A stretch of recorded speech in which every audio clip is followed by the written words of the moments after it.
بڑی معذرت کے ساتھ ایک جملہ کہوں، برا مت ماننا، دنیا دار تو دنیا دار، ہم دین داروں میں بھی عشق نہیں دیکھتے الا ماشاءاللہ، اس لیے کہ عشق کی جو منزل تھی وہ تو گئی۔ قوت القلوب میں شیخ ابو طالب مکی رحمت اللہ تعالی علیہ لکھتے ہیں کہ اللہ کے رسول صلی اللہ علیہ وآلہ وسلم نے ارشاد فرمایا کہ جو مجھ سے عشق کا دعویٰ کرے، جو مجھ محمد سے عشق کا دعویٰ کرے اور پوری رات سوتا رہے، وہ جھوٹا ہے، جھوٹا کذاب ہے جو عشق کا دعویٰ کر کے پوری رات سوتا رہے، اس لیے کہ جس کو عشق ہوگا وہ راتوں کو سو ہی نہیں سکتا، کیونکہ محبوب کی محبت اسے جگنے پہ مجبور کرے گی۔ ارے نادان، جا کے عشق کی داستان مالداروں سے پوچھ لے، جن کو مال سے عشق ہوا ہے وہ مال کی محبت میں سو نہیں پاتے، تجھے تو آمنہ کے لال سے عشق ہوا ہے، تو کیسے سو لیتا؟ بتا تو صحیح۔ مالدار کروٹیں بدلتے ہیں، کل ریٹ کیا ہوگا، کل یہ کیا ہوگا، کل کے مارکیٹ کا حال کیا ہوگا، انہیں نہیں لیا۔ جسے مال سے عشق ہے وہ نہیں سو رہا ہے، اور جسے آمنہ کے لال سے عشق ہے وہ ایسا سو رہا ہے کہ فجر میں نہیں ہوتا۔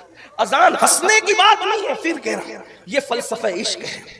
اور میں تو یہ کہتا ہوں عشق اتنا طاقتور ہے کہ مسلمانوں کو کچھ نہیں کرنا، صرف مسلمان عاشق بن جائے، وہی دن ہماری ترقی کا دن ہوگا، وہی دن ہماری کامیابی کا۔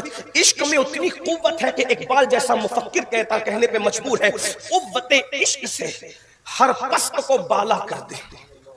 یعنی عشق کی قوت وہ ہے، اگر دولت بانٹو گے تو سب بالا ہوں گے، بلند ہوں گے، کوئی ضروری نہیں ہے۔ ایجوکیشن بہت پھیلاؤ، لیکن یہ بھی کہہ دوں ایجوکیشن سب کے پاس ہوگا پھر بھی سب بالا ہو جائے، کوئی گارنٹی نہیں۔ لیکن ایک چیز ہے عشق کی قوت، عشق کی قوت جس دن مل جائے سب بالا ہو جائیں گے۔ اور کتنے عرب والے تو عرب والے، حبشی بھی کعبے کی چھت پر نظر آئے گا، بلندیوں کا عالم یہ ہوگا۔ رومی بھی امامت کرتا نظر آئے گا، بلندیوں کا عالم یہ ہوگا۔ اور فارسی تو اہل بیت بن جائے گا، بلندی کا عالم یہ ہوگا۔ میرے آقا نے فرمایا سلمان میری اہل بیت سے ہے، یہ مرتبہ کس نے دیا؟ وہ سلمان فارسی کا عشق رسول تھا، فارسی نسل ہونے کے بعد بھی حضور کے خاندان کا حصہ بن گئے۔ قوت عشق سے ہر پست کو بالا کر دے، دہر میں اسم محمد سے اجالا کر دے۔ عشق کی طرف آنے کی ضرورت ہے۔ اور عشق کیا ہے؟ بس یہی بات کہ صرف محبوب کا خیال ہوتا ہے عشق میں، اپنے نفع نقصان کا کوئی خیال نہیں۔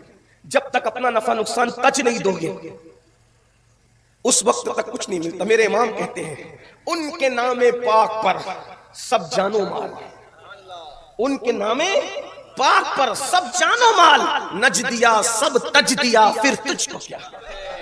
ان کے نام پاک پر سب جان و مال، غور فرمائے جب تک تج نہیں دو گے اس وقت تک کہ عشق کی عین تک نہیں پہنچ سکتے۔ سنی دعوت اسلامی کا مقصد 3 عین ہے، ایک علم کی عین، ایک عمل کی عین اور ایک عشق کی عین۔ ہم 3 عین پر محنت کریں، علم، عمل اور عشق، تاکہ یہ قوم پستی سے بلندی کی طرف جائے۔ ہمارے پاس سب ہے، عشق نہیں۔ اور یاد رکھنا عشق اگر بچے کو بھی مل جائے، بچے کو عشق اگر بچے کو بھی مل جائے تو بچہ بھی بچہ نہیں رہ جاتا، پھر بچہ بھی قابل رشک ہو جاتا ہے۔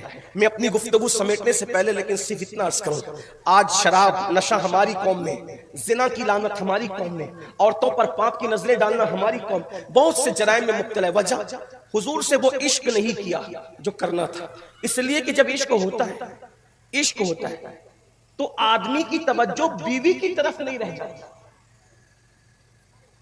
اگر آپ کی توجہ میری طرف ہے تو میں بہت گہری بات کروں، انسان کی توجہ بیوی کی طرف نہیں رہ جاتی۔ کیسے؟